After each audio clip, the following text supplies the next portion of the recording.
Lo dijo en la primera hora. Muy bien, 7:43 en la mañana. Seguimos aquí en la primera hora por Sonorama, la gran señal nacional.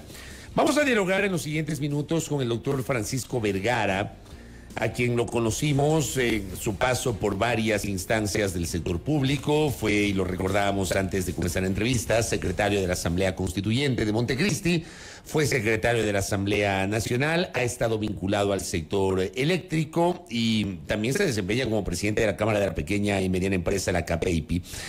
Nos acompaña ya acá. Doctor, ¿cómo le va? Bienvenido, qué gusto. Qué gusto saludarte, Fabricio, Belkis. Es un placer estar en Sonorama, realmente siempre les estamos escuchando y teníamos esa preocupación, como te decía ahora en la mañana.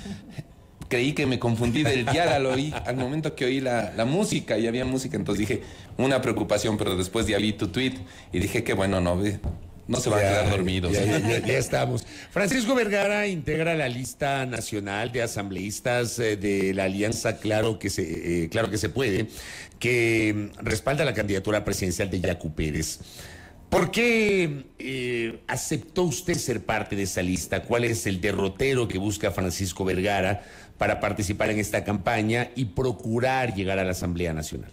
Gracias, Fabricio, por la pregunta. La alianza Claro que se puede tiene un conjunto complementario de diferentes actores de la sociedad, y dentro de ellos está el sector empresarial. Tenemos un proyecto político junto a Yacu Pérez para reactivar el sector productivo, para reactivar especialmente a las pymes. Tenemos que entender la trascendencia de lo que estamos hablando cuando hablamos de las pymes. Estamos hablando del 70% del empleo pleno, Fabricio y Belkis. El 70%, estamos hablando de más de 7 millones de personas que necesitan continuar con su trabajo. Porque si tenemos una necesidad de solucionar el tema de la seguridad, no hay otra alternativa a largo plazo sino generar empleo. Y el empleo se genera a través del apoyo al emprendimiento, a través del apoyo a las microempresas, a las pequeñas y a las medianas empresas, a la pequeña y mediana industria.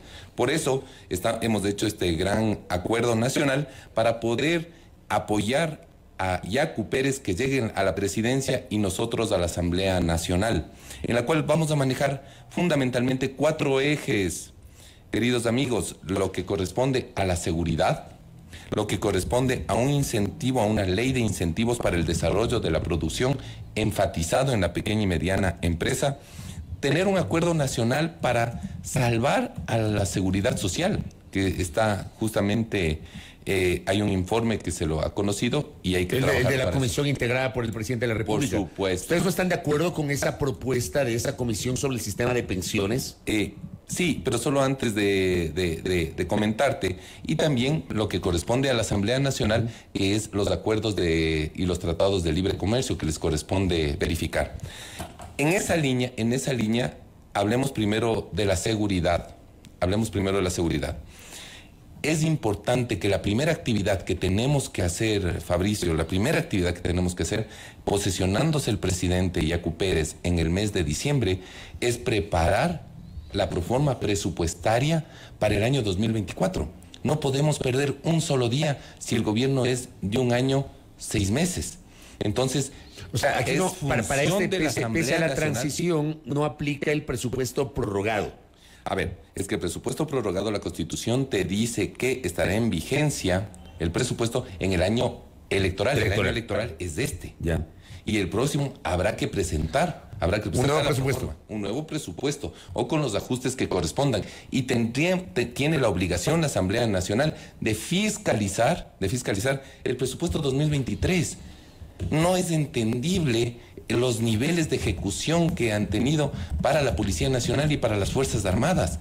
Se ha asignado 1.300 millones de dólares para la Policía Nacional, son más de 2.000 millones para el Ejército y las Fuerzas Armadas, y el ministro de Finanzas acaba de decir que tiene una ejecución del 75%. Eso hay que verlo a qué parte se le asignó, porque a todos nos consta, es palpable para todos que no tienen vehículos, que todavía no pueden llegar los chalecos, que no tienen equipamiento. Y ese tema, por favor, es urgente. No, la ciudadanía no puede esperar un solo día de descanso. En esa línea, por favor. Francisco, sí. Yo quería profundizar brevemente en estos temas que se buscan impulsar para reactivar el sector productivo, que usted ya lo adelantaba desde el legislativo, pero sí insistir en cuáles son las urgencias desde la Asamblea Nacional en lo que tiene que ver con ese tema, porque para lograr la reactivación del sector productivo, evidentemente se requerirá de políticas públicas desde el Ejecutivo, pero ya desde la Asamblea Nacional como tal, ¿cuáles son esas urgencias?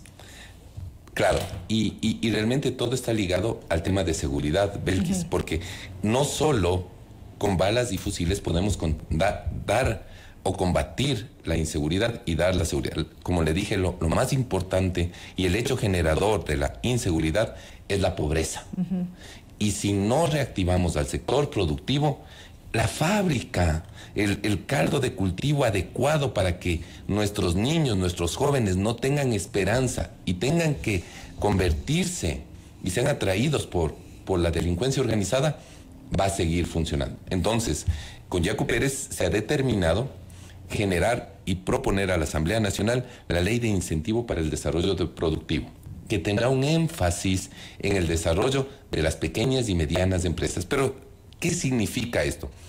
Primero, las pequeñas y medianas empresas necesitan financiamiento, se necesitan recursos. En la actualidad, yo vengo de la pequeña y mediana empresa. Yo lo vivo, yo pago más del doble de lo que paga un corporativo por el dinero. Nosotros actualmente estamos pagando entre el 22 y el 26%. Hablemos, y a muchas pequeñas y medianas industrias les toca recurrir al chulco. Y des en cuenta, se dice que las personas a las que fueron asesinadas en esa peluquería en el sur de Quito era porque no pagaron el chulco. La vacuna. Y el chulco. Ya. Entonces, esos temas son los que hay que tratarlos y ponerlos en el tapete, tratarlos de manera urgente en la Asamblea Nacional. ¿Cómo no? El recurso más importante que produce, el producto más importante, el de mayor aceptación, que genera la pequeña y la mediana empresa, la pequeña y la mediana industria, es trabajo. Además de la vestimenta, además de la alimentación, además del calzado que podemos producir, en el Ecuador producimos empleo. Y por eso empecé diciendo, es el 70% del empleo pleno. Entonces, ¿cómo no preocuparnos de la capacitación? Vean en esas circunstancias que se encuentran en el SECAP. ¿Cómo esperan que tengamos gente y nuestra gente puede estar debidamente capacitada para ser competitiva, para ser innovadora, para ser buenos administradores, si el Estado no promueve una ley que le permita y le dé derecho preferente para ser capacitado?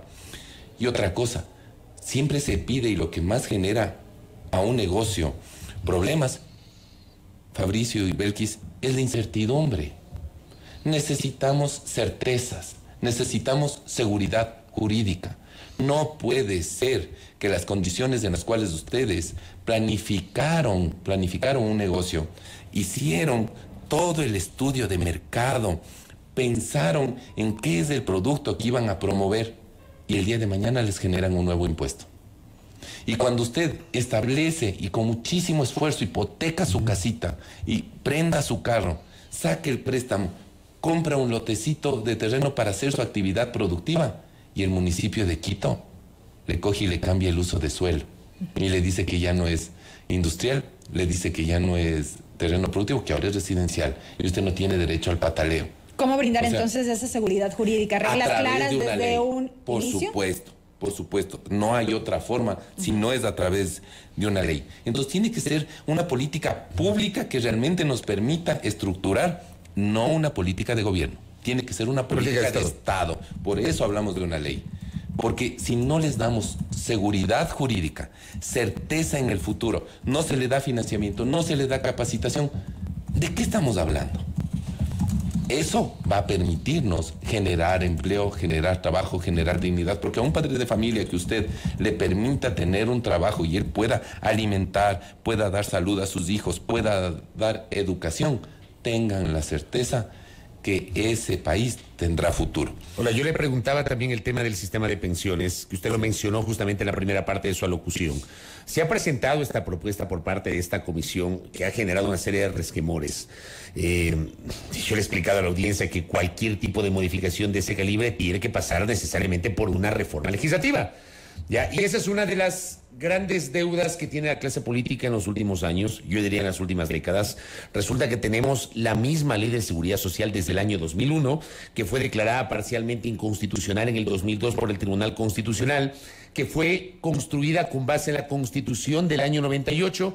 Tuvimos nueva Constitución en el año 2008 y no se ha emitido una nueva ley de seguridad social adaptada a los tiempos actuales. Yo incluso soy un convencido de que hay que rescatar y preservar la seguridad social, pero hay que reformar la ley porque esa ley claramente es anacrónica. ¿Qué hacer con el sistema de pensiones y qué hacer con la ley de seguridad social? Francisco Vergara.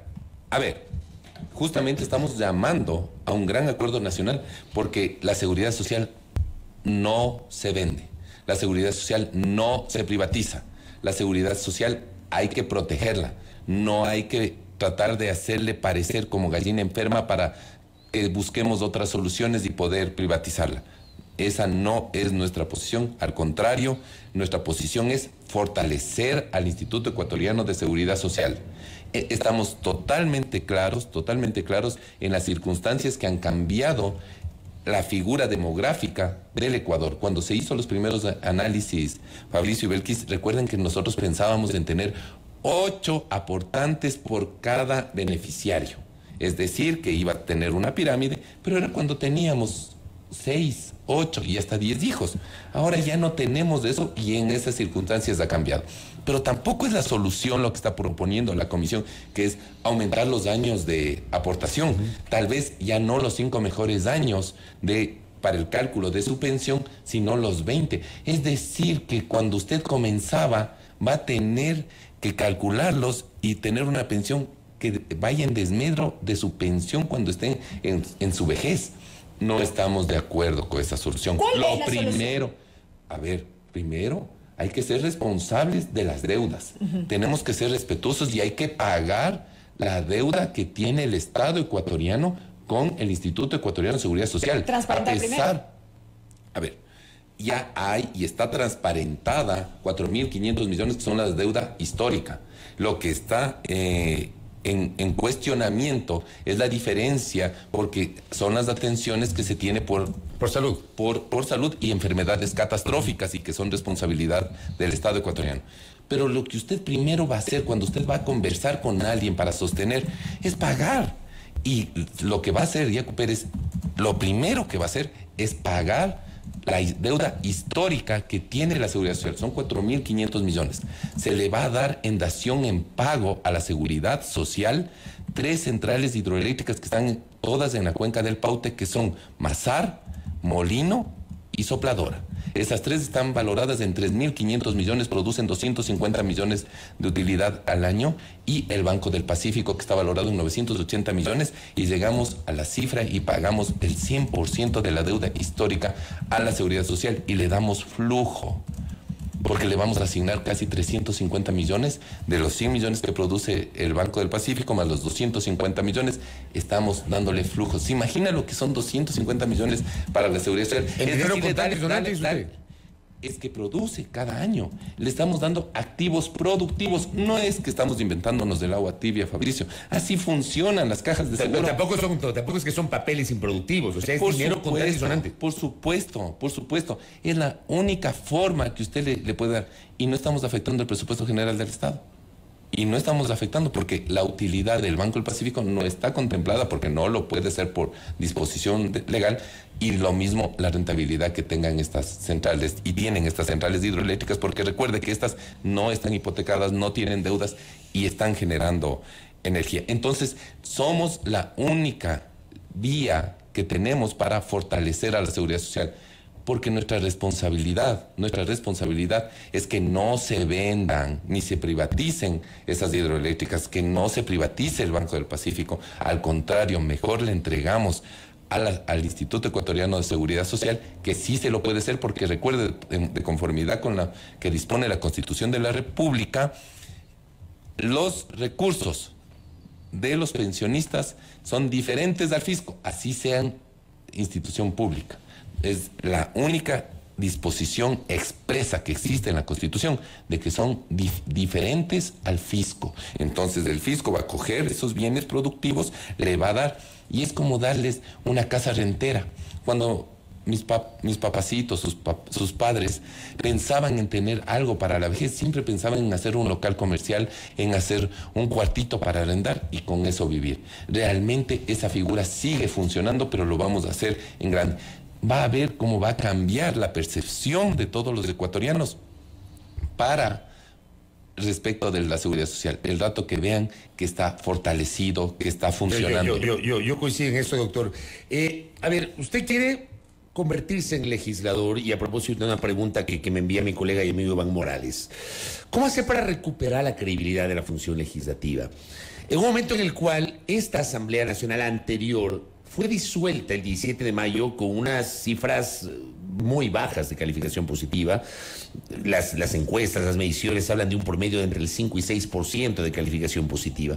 De hecho, cuando el presidente Lasso disuelve la Asamblea, una encuesta de perfiles de opinión daba cuenta que subió 7 puntos en su calificación positiva. Claro que el siguiente mes volvió a bajar 3 puntos el presidente Lasso según la encuesta de perfiles de opinión. Pero hay una percepción generalizada negativa sobre el poder legislativo. ¿Qué hacer desde la próxima Asamblea Nacional para recuperar una imagen distinta de la función legislativa, doctor? Dándole resultados, presentando lo que justamente estamos conversando, proponiendo un presupuesto suficientemente nutrido para la seguridad, y entonces ahí la sociedad nos va a reconocer ese tipo de actividades, proponiendo una ley de incentivo para el desarrollo al sector productivo, porque hay que generar empleo, hay que generar trabajo. Y no significa que solo estamos preocupados de los que ya están afiliados a la seguridad social, sino que cuando generemos más empleo, generemos más trabajo, van a haber mayor cantidad de gente que se afilie, que tenga la obligación de afiliarse a la seguridad social, y le vamos a dar sostenibilidad. ¿Y cómo no tener una responsabilidad, Fabricio y Belkis, cuando tenemos vamos a afrontar inmediatamente la ratificación de los acuerdos, los tratados de libre comercio? Se vienen rapidito, son de las actividades que hay que pensarlos. Lo de China, por ejemplo. Y per se, no son malos. A mí sí me gusta y vamos a incentivar la exportación, porque es la única forma de traer dólares. Y nosotros no tenemos la impresión, la imprenta de manera nacional. Entonces la única forma de imprimir billetes es trayéndolos a través de la exportación. Pero hay acuerdos de libre comercio, unos, y hay buenos y hay malos también. Hay que revisar los términos de los mismos. Hay que revisarlos. ¿Por qué? Y me quiero referir a lo que decía Fabricio, al de China. Tengan en cuenta que si un tratado de libre comercio nos quita empleo, si un tratado de libre comercio nos quita trabajo a los ecuatorianos, porque estamos dando trabajo a los chinos en condiciones diferentes a las que nosotros tenemos, porque allá las condiciones son totalmente diferentes y hay que analizarlos con mucho cuidado, porque una camisa como la que usted está puesto o la que yo estoy puesto, aquí cuesta $12. Eso nos cuesta producir. En China 6, pero es un tema de que estamos en condiciones totalmente diferentes, en temas de volumen, en temas de calidad, porque aquí lo hacemos con una calidad. Aquí tenemos responsabilidad social, aquí tenemos responsabilidad ambiental, tenemos condiciones diferentes y que estamos muy orgullosos de eso. Pero lo más importante, que cuando consumimos lo nuestro, porque hay que defenderlo, y eso sí es una posición radical que tenemos en el proyecto político con Yacu Pérez, es consuma lo nuestro, porque cuando usted consume lo nuestro, está generando trabajo, está generando empleo, está generando dignidad a los ecuatorianos.